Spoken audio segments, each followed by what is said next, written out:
The battlefield. It is both a graveyard of dreams and the birthplace of legends, from the sun-baked valleys of ancient Greece, where bronze-clad warriors locked shields under the scorching sun, to the endless deserts of the Middle East, where armored vehicles prowl and the sky hums with the sound of drones. War has always been the shadow that follows humanity. Its weapons may change, its tactics may evolve, but at its heart, war is still the same conversation between human wills. And the price is always written in blood. Picture this: a Spartan warrior at Thermopylae, his shield polished to a dull shine, his spear steady, his breathing calm but heavy. He knows the enemy is close enough to hear his heartbeat. Now shift that image forward 2,500 years. A U.S. Marine crouches behind a mud wall in Afghanistan, scanning the horizon through the scope of his M4 rifle. He wears Kevlar instead of bronze, carries a radio instead of a horn, and yet the tension in his body, the calculation in his mind, the silent question, "Will I live through this day?" is exactly the same. Across millennia, war has been the crucible where civilizations are tested and where individuals are pushed to their limits. In the days of antiquity, men stood face to face with their enemies, close enough to see the fear in their eyes. In the modern age, a drone pilot can take a life from half a world away without ever hearing a single scream.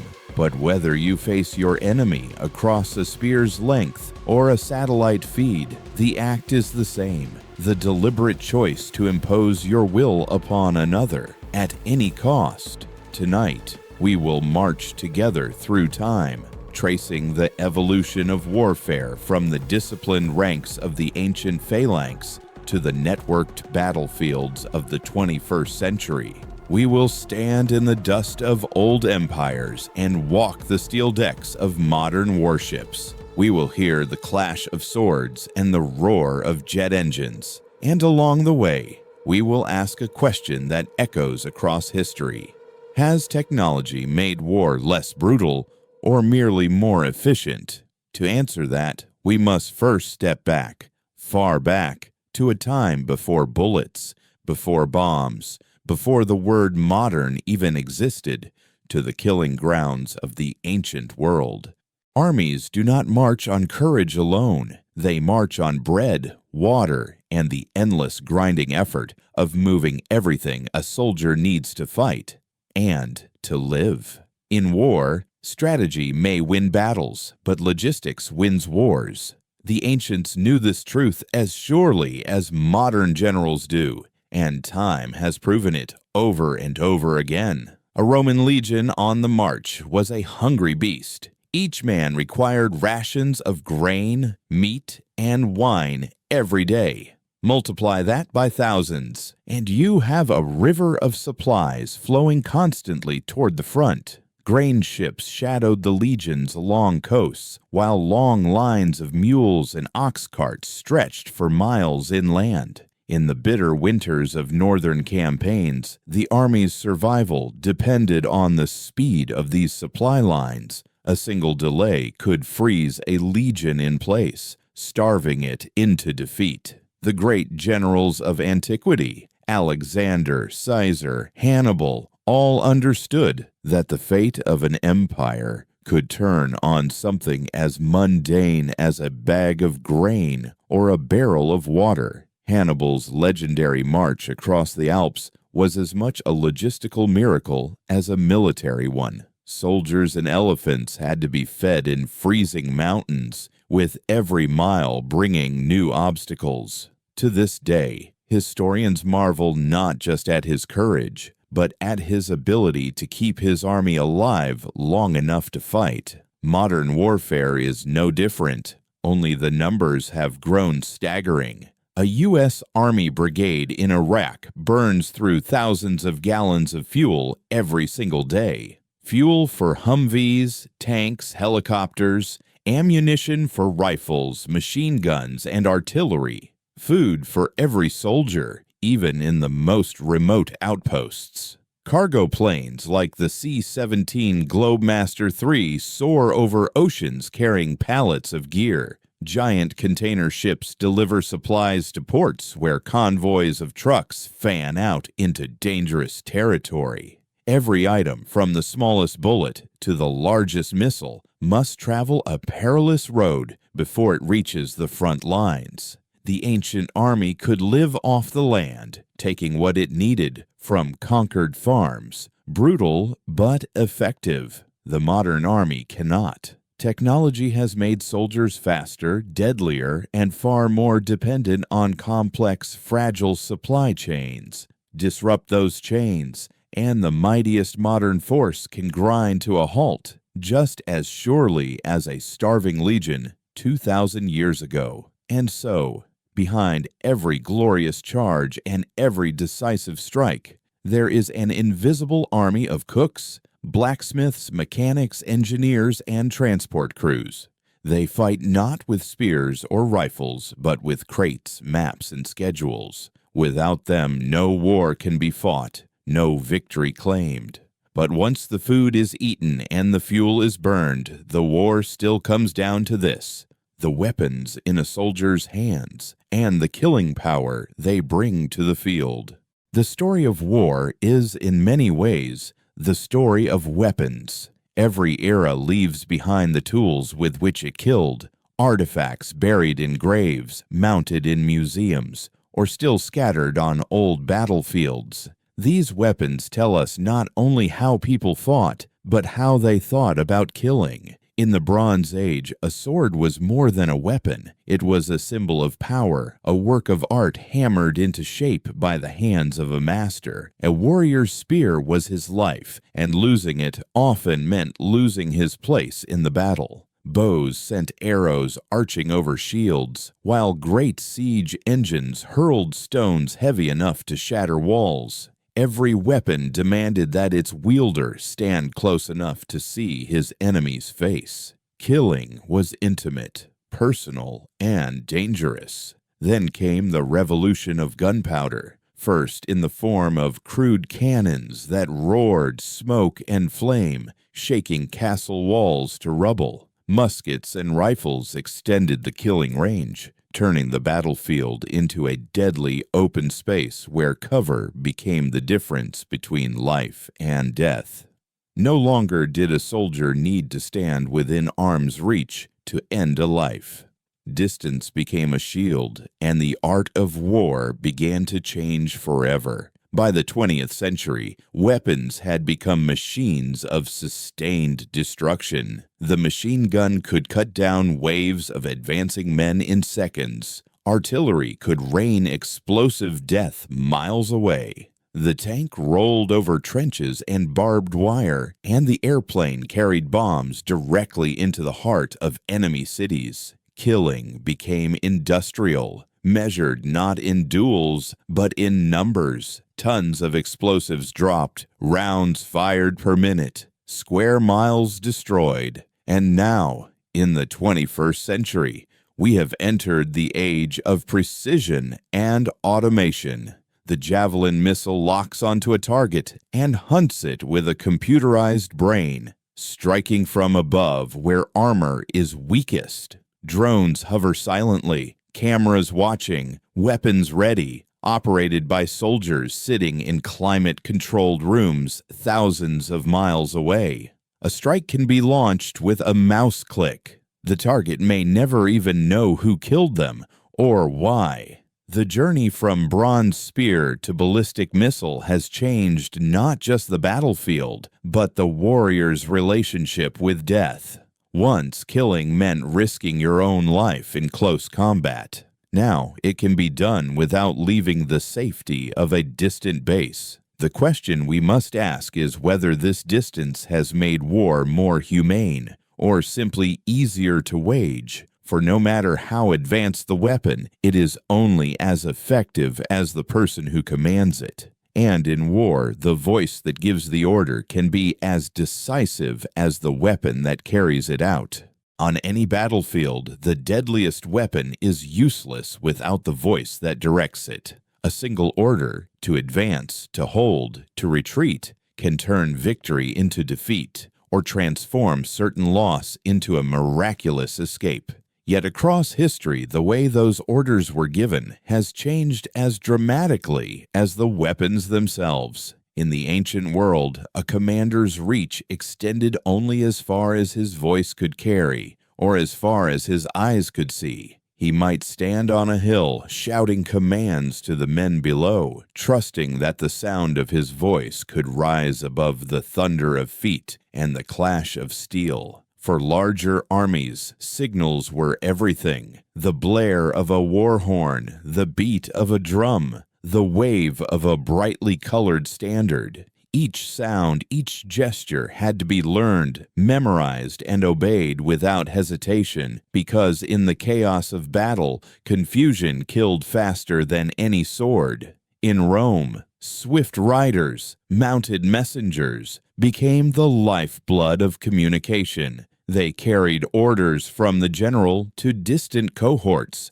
racing through dust and danger. But even with the fastest horse, a message could take hours to arrive. By the time the order reached its target, the situation might already have changed, leaving soldiers to fight without guidance. The leap into modern warfare transformed command forever. The invention of the telegraph allowed commanders to communicate across continents. Radio brought real-time orders to troops in the field. By World War II, a general could coordinate tanks, aircraft, and artillery with the crackle of a headset. Suddenly, war was no longer a collection of isolated fights. It was a single unified operation, every part moving under the invisible threads of command. Today, those threads are woven by satellites and encrypted digital networks. A commander in the United States can watch a battle unfold live from halfway around the world, seeing the same drone feeds as the soldiers on the ground.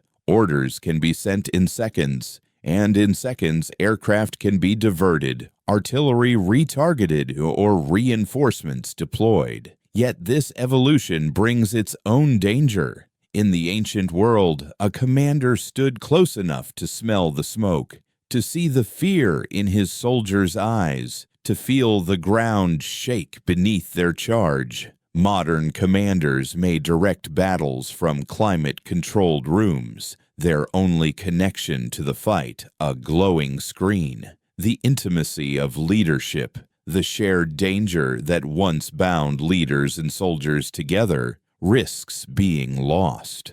Whether carried by the breath of a shouted command or by the pulse of a digital signal racing through space, the essence of command remains the same: to impose order on chaos. And that order depends not only on the will of the leader, but on the discipline of the soldiers who follow. For without discipline, an army is just an armed mob, and no amount of technology can change that. Before a soldier can obey an order in the heat of battle, before he can stand his ground when fear claws at his gut, he must be forged, not in fire, but in the relentless grind of training. Across the centuries, the shape of the battlefield has changed, but the shaping of the warrior has remained a constant ritual, stripping away the civilian and building in his place a disciplined instrument of war. In ancient Sparta, this transformation began almost at birth. At the age of 7, boys were taken from their families and entered the agoge, a brutal system designed to make them warriors. They were taught to endure hunger, cold, and pain without complaint. They learned to fight in formation, to obey orders without hesitation, to place the needs of the phalanx above the needs of the individual. By the time they came of age, a Spartan was not simply a man who could fight. He was a living weapon, his mind and body honed for a single purpose: The Roman legions carried this philosophy forward. Soldiers drilled daily, repeating the same maneuvers until they became muscle memory. They practiced with heavy wooden weapons, deliberately heavier than the real thing, so that in combat, their arms felt light and fast. They built camps in perfect order, knowing that discipline in the smallest details was the foundation for victory in the largest battles. For a Roman legionary, laziness and disobedience were not just personal failings, they were crimes against the unit. Modern armies are no less demanding, though their methods have evolved with the times. In the United States Marine Corps, boot camp pushes recruits to their physical and mental limits. Long marches with heavy packs, endless hours of drills, obstacle courses designed to break the body and test the will. In elite forces like the Navy SEALs, training borders on the impossible, swimming for miles in freezing surf, surviving Hell Week with almost no sleep, learning to operate in environments where a single mistake means death. Beyond the physical demands, modern training also shapes the mind. Soldiers must be prepared to fight in cities, in jungles, in deserts. They learn to clear rooms, to coordinate with air support, to adapt to rapidly changing situations. They are taught to trust their teammates with their lives, because in combat, trust is the invisible armor that keeps a unit together. Whether in the sands of ancient Greece or the deserts of the Middle East, the principle is the same. Discipline is the spine of an army. Without it, even the most advanced weapons and the best strategies will collapse into chaos. With it, ordinary men and women can hold the line against overwhelming odds. Yet training and discipline prepare soldiers only for the battlefield. They do little to shield the people far from the fight. The civilians whose lives are forever changed when war comes to their doorsteps. War is rarely fought only between soldiers. Its reach extends far beyond the battlefield, spilling into villages, towns, and cities, into the lives of those who never chose to fight. Civilians have always paid a price for war, and across history, the form of that price has changed, but its weight has never diminished. In the ancient world, the fate of civilians often hinged on the outcome of a single battle. If their city surrendered, they might be spared, though spared often meant heavy tribute, loss of freedom, or the occupation of their homes. If they resisted and lost, the consequences could be catastrophic: enslavement, massacre, or the complete destruction of their city. The ruins of Carthage, leveled by Rome and salted so that nothing would grow, stand as a grim reminder of what defeat could mean. Yet ancient war, for all its brutality, was often limited in scope by the technology of the time. Armies could only destroy what they could reach. A siege might starve a city into submission, but it took weeks, months, even years. Civilians had time to flee, to hide, or to bargain. Modern warfare changed all of that. With the advent of long-range artillery, aerial bombing, and now precision-guided missiles, civilians can be targeted from hundreds or thousands of miles away. Entire neighborhoods can vanish in seconds. In Dresden, Germany, during World War II, Allied bombing turned the city into a firestorm that killed tens of thousands in a single night. In Hiroshima and Nagasaki, the atomic bomb reduced entire cities to ash in the blink of an eye, leaving behind shadows burned into the walls. Even in the age of surgical strikes, civilians remain in the crossfire. Modern battles are often fought in populated areas, city streets, apartment blocks, marketplaces. The enemy may hide among civilians, and the line between combatant and bystander blurs until it disappears. Refugee camps swell with the displaced. Families are torn apart, their homes reduced to rubble. Children grow up knowing the sound of gunfire before they learn to read. The cost of war is not only measured in the dead and wounded, it is carried in the trauma that lingers long after the fighting stops. The empty chairs at dinner tables, the quiet grief of those who survive, and the generations who inherit the scars of a war they never fought. And yet, in every age, leaders have tried to convince their people and the world that their war was just necessary, even noble. They have used words, symbols, and images as weapons, not to kill the enemy, but to shape the way war is seen and remembered.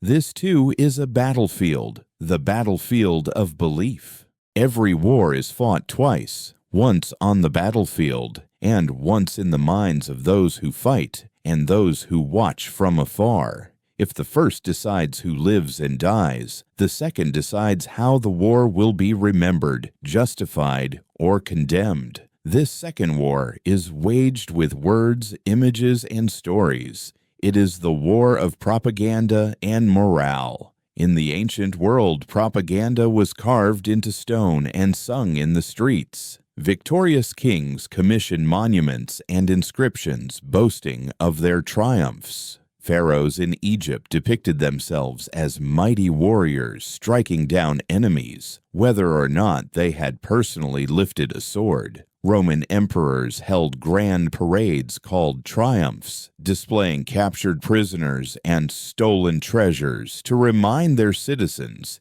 and their rivals of their power. The message was simple: we are strong, we are righteous, we will prevail. But propaganda did more than glorify leaders. It shaped morale among the troops and the people at home.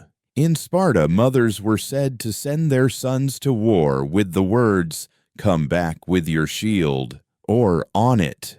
This was not merely pride, but a cultural weapon, a way to make defeat or cowardice unthinkable. Modern warfare has transformed propaganda into a precision instrument. In the First and Second World Wars, posters, films, and radio broadcasts stirred patriotism, demonized the enemy, and rallied public support.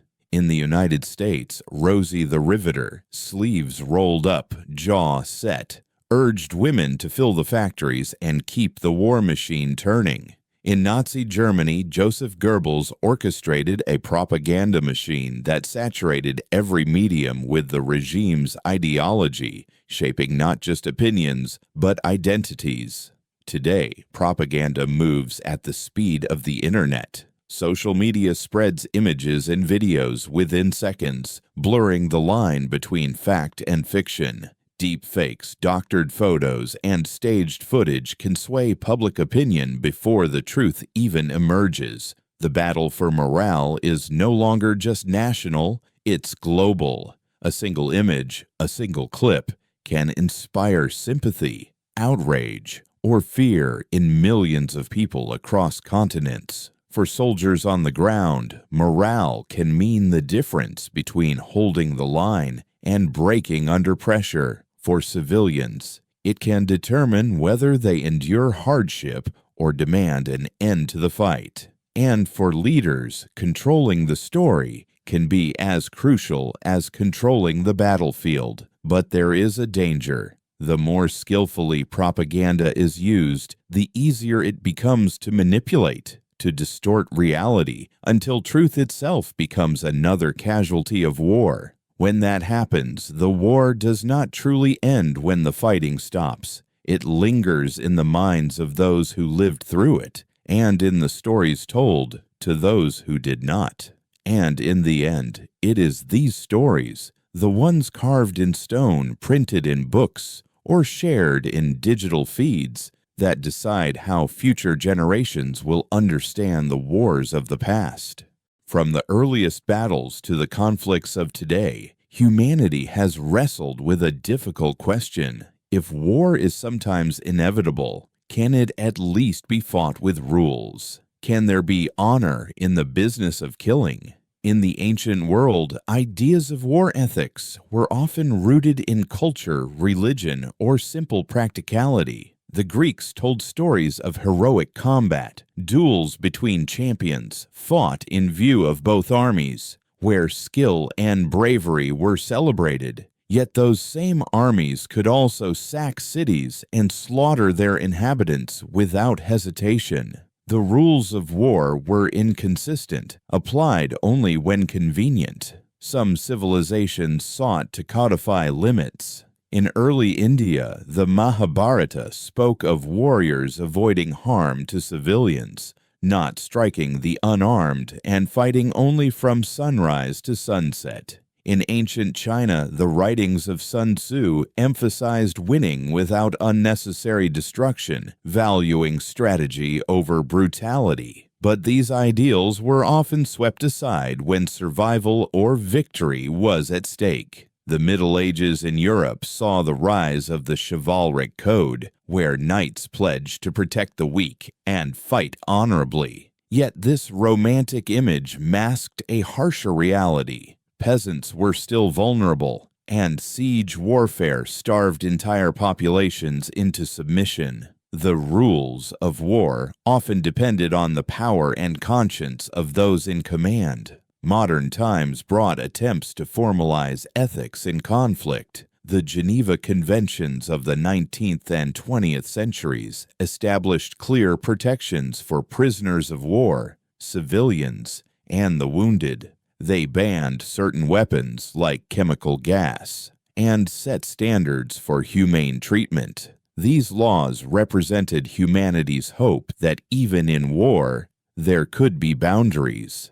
And yet, the reality remains complicated. Modern technology has made it easier to kill from a distance. Drones, cruise missiles, cyber attacks. And with that distance comes moral detachment. Leaders can order strikes without ever seeing the faces of those affected. Civilian casualties are labeled collateral damage, a phrase that can obscure the human cost. Some argue that modern warfare is more ethical because it strives for precision, targeting combatants while sparing non-combatants. Others counter that this is an illusion and that the devastation of cities, the displacement of millions, and the psychological scars of survivors prove otherwise. Ultimately, war ethics have evolved, but they remain fragile. They are rules written on paper, vulnerable to the pressures of fear, anger, and ambition.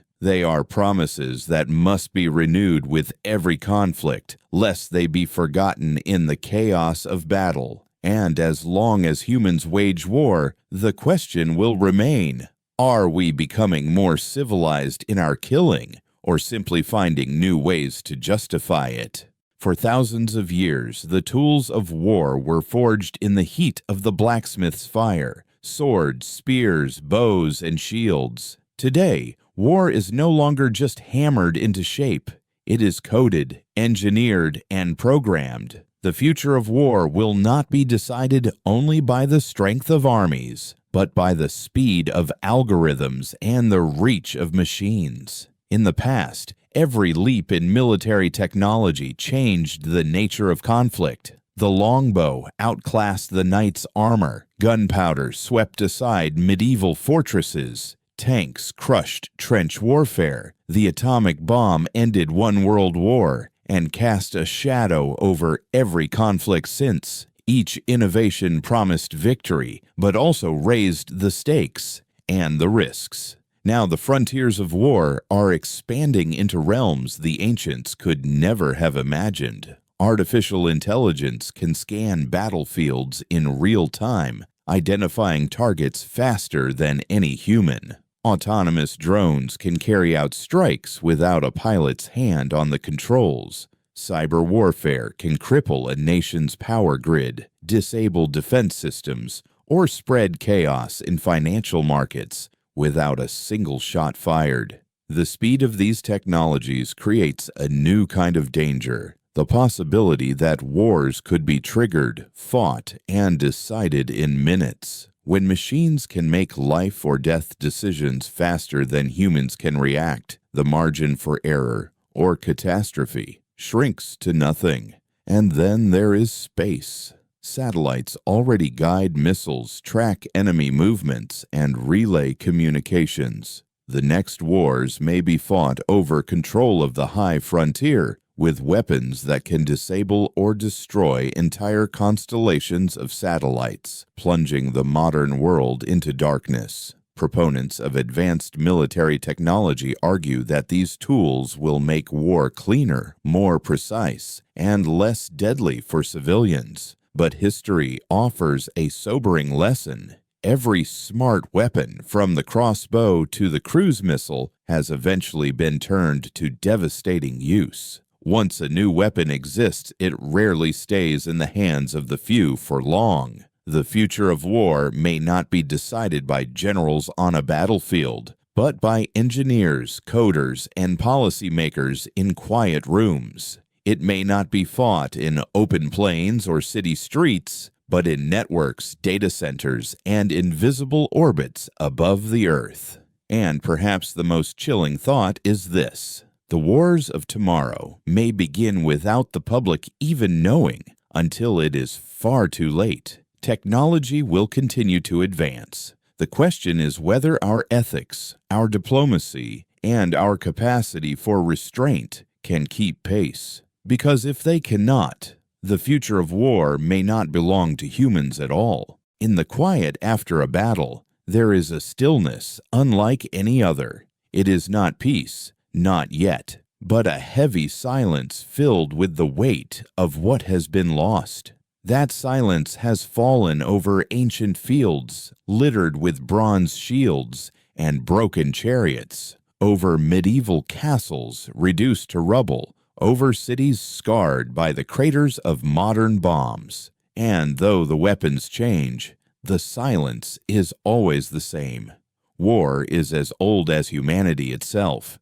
From the first stones thrown in anger to the precision-guided missiles of today, we have carried the conflict forward, generation to generation, as if it were a part of our very identity. But beneath the armor, the camouflage, the technology, there is always a human being, someone who laughs, fears, dreams, and bleeds. We have told ourselves that war is inevitable, that it is the price of freedom, the engine of progress, the crucible that forges nations. And yet, the echoes of history whisper a different truth, that war is also the destroyer of civilizations, the eraser of culture, the thief of futures. The battles of the past still live with us. We see them in the veterans who carry invisible scars. We see them in the ruins preserved as monuments, in the textbooks read by students who cannot imagine the sound of artillery in their own streets. We see them in the unmarked graves where names have been lost, but the stories remain, waiting for someone to listen. And now, standing at the edge of a future shaped by technologies more powerful than anything our ancestors could dream of, we face a choice.